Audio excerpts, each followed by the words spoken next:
നമുക്ക് തീരെ അങ്ങോട്ട് അക്സെപ്റ്റ് ചെയ്യാൻ പറ്റാത്ത പ്രകൃതിയിലെ പ്രതിഭാസമാണ് കങ്കാരുവിൻ്റെ കുഞ്ഞുങ്ങൾ.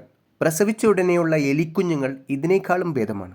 എന്താണിത്ര ചെറുത് എന്ന് നമ്മൾ എത്ര ചിന്തിച്ചാലും നമുക്കൊരു സമാധാനം വരില്ല. അത്രയ്ക്കും ചെറുതാണ്. പ്രസവിച്ച ഉടനെ ഇവർ സഞ്ചിയിലേക്ക് വലിഞ്ഞു കയറും. ഗർഭപാത്രത്തിൽ നിന്നും പുറത്തു വന്ന് സഞ്ചിയിലേക്ക് കയറുന്ന ആ നിമിഷങ്ങൾ ജീവിതത്തിനും മരണത്തിനുമിടയിലുള്ള ഭാഗ്യ നിമിഷങ്ങളാണ്. സഞ്ചിയിലേക്ക് കയറിയ ഉടനെ എങ്ങനെയോ ഇവർ മുലക്കണ്ണിലേക്ക് ലോക്ക്ഡൌൺ. ഈ രോമമില്ലാത്ത കങ്കാരു കുഞ്ഞുങ്ങൾ ചുരുണ്ടുകൂടി രോമത്തിലേക്ക് വളരുന്നത് നമ്മൾ സയൻസ് ഫിക്ഷൻ സിനിമകളിൽ പുറത്ത് ഗർഭപാത്രം കണ്ടിട്ടില്ലേ, അതുപോലെ തന്നെയുള്ള ഒരു രീതിയാണ്. 33 ദിവസമാണ് കങ്കാരു കുഞ്ഞുങ്ങളുടെ ഗർഭകാലം. അതിനുശേഷം വന്ന് ഈ സഞ്ചിയിൽ ബാക്കി വളർച്ച പൂർത്തിയാക്കും. നമ്മൾ പലപ്പോഴും കാണുന്നത് വലിയ കുഞ്ഞുങ്ങൾ സഞ്ചിയിലേക്ക് കയറുന്നതല്ലേ, അത് കങ്കാരു കുഞ്ഞുങ്ങളുടെ രണ്ടാമത്തെ ഘട്ടമാണ്. 5-6 മാസം കഴിഞ്ഞതിന് ശേഷമായിരിക്കും ഒരു കങ്കാരു കുഞ്ഞ് പുറത്തേക്ക് എത്തി നോക്കുന്നത്. അതിനുശേഷം പുറത്തെ ലോകം അവർ കാണാൻ തുടങ്ങും. പക്ഷെ മിക്കപ്പോഴും സഞ്ചിയിൽ വന്ന് തിരികെ കയറും. 9-10 മാസം എടുക്കുമ്പോൾ പൂർണ്ണമായും സഞ്ചി ഉപേക്ഷിക്കും. എലിക്കുഞ്ഞിനേക്കാളും ചെറിയ വലുപ്പത്തിൽ ജനിച്ച് ഏതാണ്ട് 4-5 കിലോ വലുപ്പത്തിൽ വെറും മുലപ്പാല് മാത്രം കുടിച്ച് വളരുന്ന കങ്കാരു കുഞ്ഞുങ്ങൾ ഒരു അത്ഭുതം തന്നെയാണ്.